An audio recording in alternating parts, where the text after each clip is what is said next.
tonight. We are going to go to part 13 of the history of modern Israel tonight. And tonight we're going to be talking about the War of Attrition and the Yom Kippur War. So let's get right into it. So this was right after the 6-Day War. The Arabs had lost bad. They lost all the Sinai Peninsula. They lost the Golan Heights and the West Bank area. And Israel, and no occupation, especially military occupation, is going to be nice, on that. But Israel really let the people do what they want. They let many of the people return to their homes where they could. And their only conditions were that they removed all the anti-Semitic content from the textbooks that they were teaching the children in schools and all. But they left everything else. They even allowed the Arabs that were in the Gaza Strip, which was, again, that area just on the east coast or the west coast of Israel. They let them travel, which the Egyptians, under their military occupation, did not allow them to travel for the last 20 years. Did not let anybody in there because they didn't want to lose population there, because they're still trying to push it that that's the Arabs' right to be there, even though the people, many of them wanted to go. They wouldn't allow any of them. And the Gaza Strip is not that big. It's only 141 square miles. And so if you thought about it in context here, that's like if you took Parkland, Coral Springs, Margate, Tamarack, North Lauderdale, Sunrise, Plantation, and Weston. Put all those together, and that's about the same size as what the Gaza Strip is there. And so just think, the government not letting you leave because it's not politically expedient for them. That's quite the situation. And so once Israel took over, they allowed them to leave, and the population at the time was about 350,000. And 25,000 of them left and migrated to the West Bank, and 35,000 of them left and migrated to Jordan. And Egypt obviously was not happy at all about that, as well as everything else that Israel had done. And so even right after the ceasefire, as soon as a month after all that on the 6-Day War, they violated it many times by doing incursions in there, small incursions or shelling of Israel positions in Sinai. On October 21st, they sunk the Israel destroyer using Russian missiles, which killed 47 people on board. And again, they demanded that Israel return all the land that it captured during the war before discussing anything else, before discussing any other terms, which is kind of a strange thing to do when you're on the losing side of the war. And the Egyptian president Nasser said, what was taken by force must be regained by force. So the superpowers had, pushed that ceasefire thing, so they couldn't do like that full-blown war. But his whole thing was, trying to get all that territory back. Lyndon Johnson even stated on one of his addresses, it says, the nations of the region had only had fragile and violated truce lines for 20 years. What they need now are recognized boundaries that will give security against terror, destruction, and war. There are some who urged as a single simple solution an immediate return to the situation as it was on June 4th. As our distinguished and able ambassador, Mr. Arthur Goldberg, has already said, this is not a prescription for peace, but for renewed hostilities. So they knew already, no matter what, if they gave back or not, there would still be hostilities going on and war planned. So instead, Israel proposed a 9-point peace plan. And they try to, again, Israel's been pushing for peace since 1948 this time. But, they were pushing, all these things about, having the establishment of peace, the recognized boundaries, open frontier, meaning that allowing freedom of movement in all their lands. They had a plan around Jerusalem, making sure that there was places for all the holy sites there, both for Israel, Christianity, and Muslims, all to have a part of that. And so, they were trying to be sincere and real about this peace plan, even though the Arabs had talked about the 3 no's: no recognition of Israel, no negotiations with Israel at all. And so this was their plan coming out of that. So instead, Egypt started what's called the War of Attrition. The stated goal that Nasser stated was he wanted to exhaust Israel's human reserve and destroy Israeli morale. Because after the 1967 war, Israel won very decisively, and morale was very high at the time. And so Nasser thought if he could keep chipping away and keep hurting Israel in different ways, they'll wear them out over time. So they made deals with the Soviet Union that provided equipment and training. And then in January of 1970, the Soviet Union promised delivery of SAMs and Soviet fighter squadrons. And so Russia provided 25,000 troops to Egypt at that time. And then the Russian pilots, who had mocked a lot of what the Egyptian pilots were failing to do, started flying missions over Sinai at that point. And it's interesting because Israel at the time, even though they had different planes and all that, probably were some of the best skilled pilots on that. And they had a lot of interesting ways that they did the formation flying. They flew with like 2 planes like almost right on top of one another that could fool the radar. So they would think that they'd have a certain number of planes coming at them. And then when the Soviets went up to meet them in the air, find out that it's actually double the number of planes.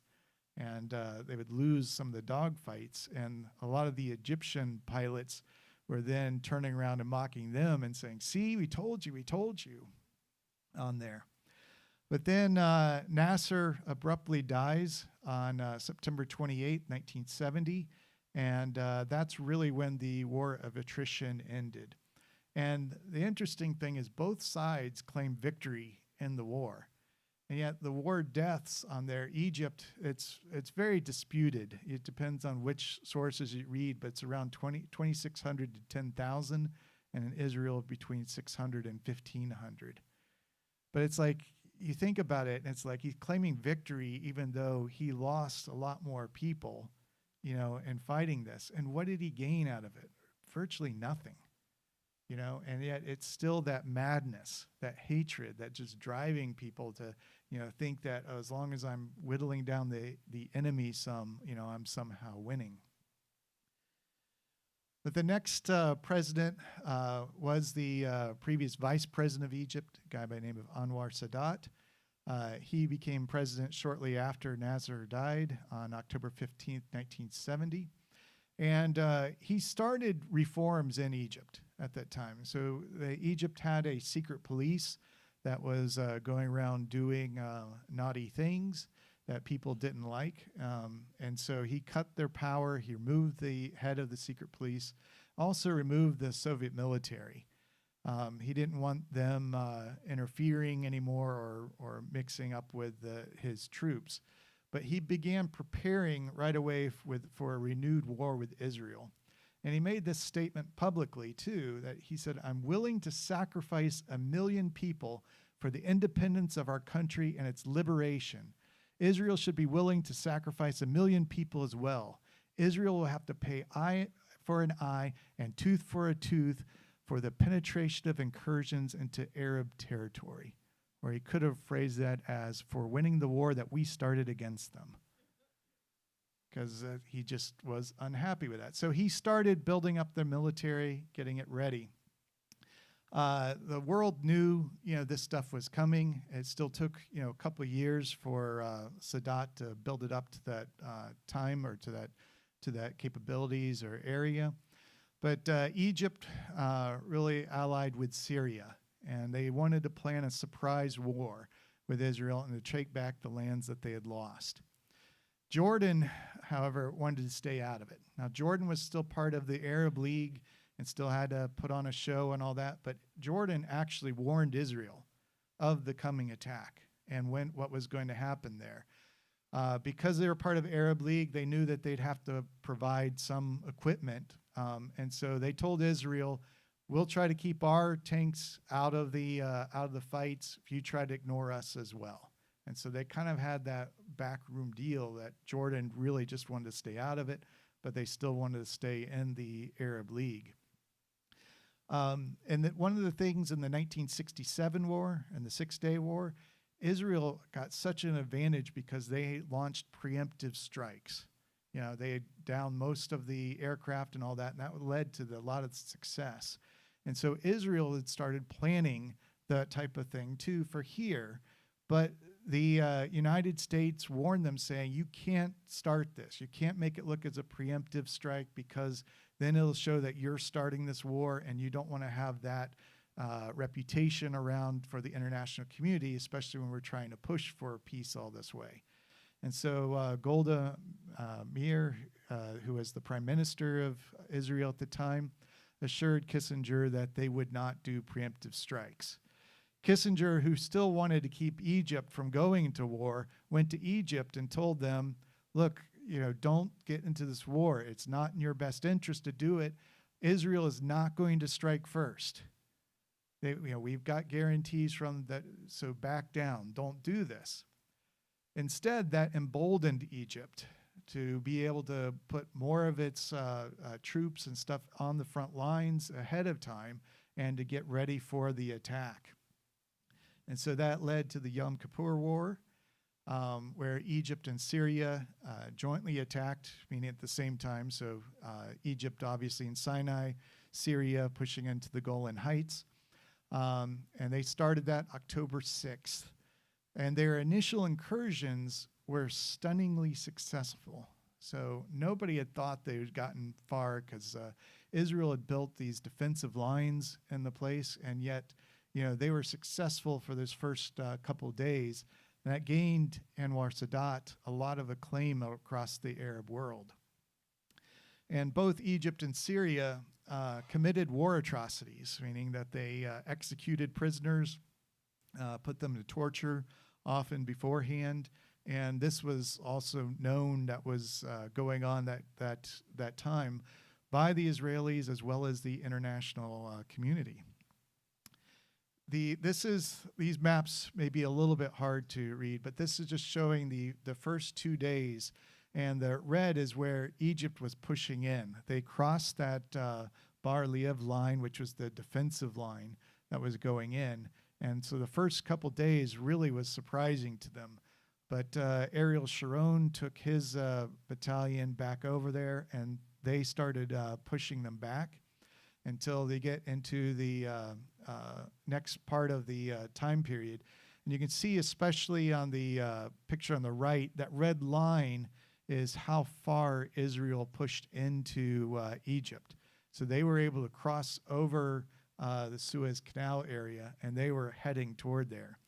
There was a lot that Israel was able to do, pushing them back, and they finally got where they had completely encircled and surrounded Egypt's Third Army, which was their main force of what was left.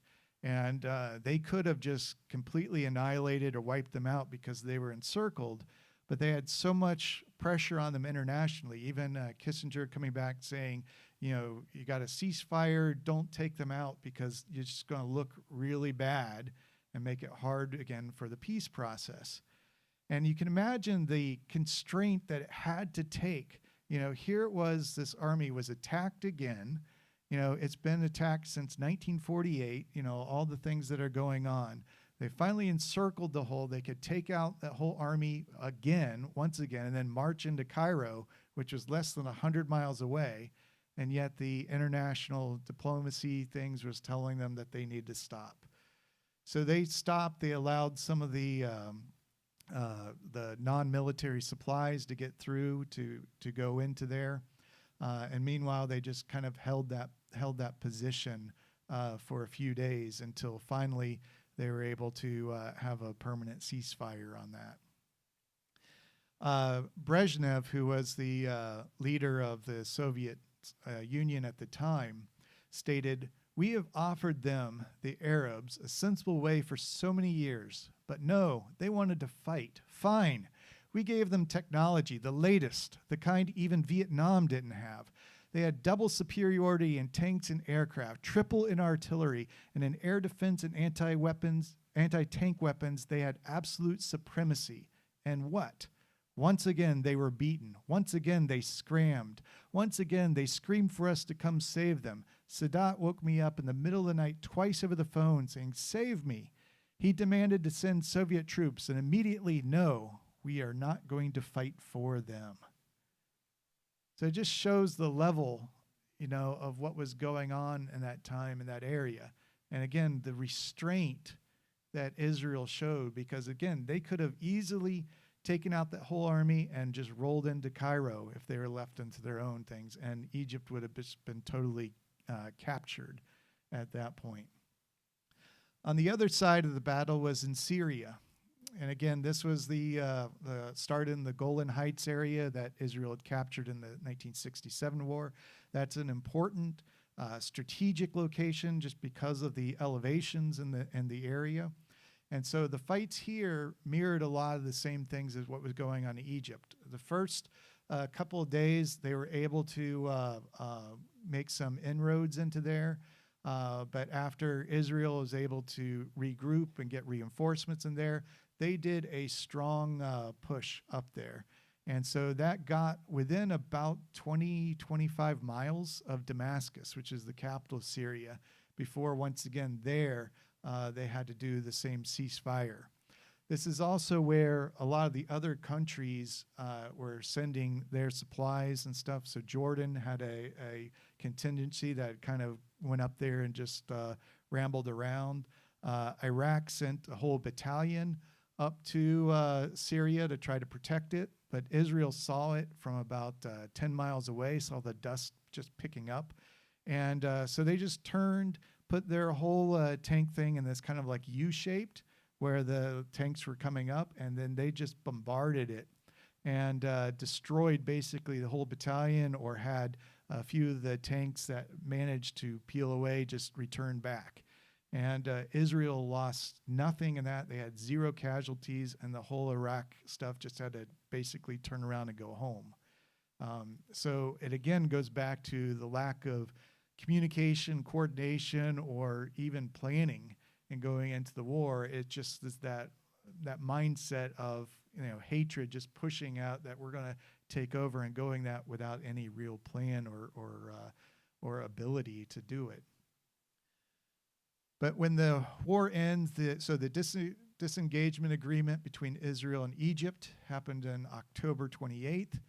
And then they had a separate Sinai separation of forces agreement that happened in January. And that was so that Israel returned from being on the west side of the Suez Canal to just being on the east side again, so they withdrew all the forces there. The United States and Russia were actually getting much more in agreement on these things. And so they wanted to set up the conference in Geneva to discuss that and how to build a just and durable peace. And that's, again, both of them coming together trying to do that. But Syria refused to attend. So Egypt went, but Syria refused to. It took them a lot longer. And then finally, the disengagement agreement between Israel and Syria happened on May 31st, 1974.